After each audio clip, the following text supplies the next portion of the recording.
দেখুন, যে নৃশংসভাবে হত্যাটা করেছে সেটা তো মানে কল্পনার অতীত। তো আমি তো চাইবো যে মানে আমরা যারা সাধারণ জনগণ আমাদের কাছে দিয়ে দিক।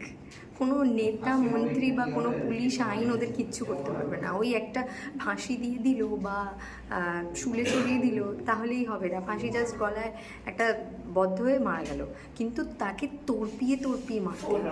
যেভাবে ওই মেয়েটিকে নৃশংস করেছিল, মানে গলা এমনভাবে বদ্ধ করেছিল যে চোখ ফেটে রক্ত বেরিয়েছে, মানে এটা তো ভাবাই যায় না কতটা শারীরিক যন্ত্রণার মধ্যে দিয়ে গিয়ে তার প্রাণটা বেরিয়েছে।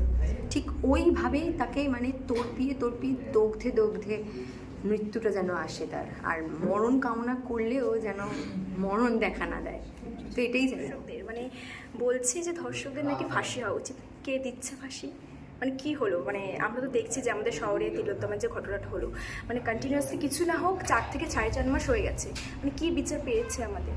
মানে যে তিলোত্তমা কি বিচার পেয়েছে এক্স্যাক্টলি? যারা করেছে তাদের তো কোনো বিচারই হয়নি। আর তার থেকে বরং আমি বলবো যে তাদেরকে জনগণের হাতে তুলে দিক। মানে সেখানে গিয়ে যদি তাদের যদি কি বলবো, মানে জাস্ট জনগণের হাতে পুরো তুলে দেওয়া উচিত। মানে কোনো ফাঁসি বা কোনো আইনের হাতে তুলে দেওয়া না, জনগণের হাতে তুলে দিই। জনগণ যেটা বুঝবে সেটাই করুক।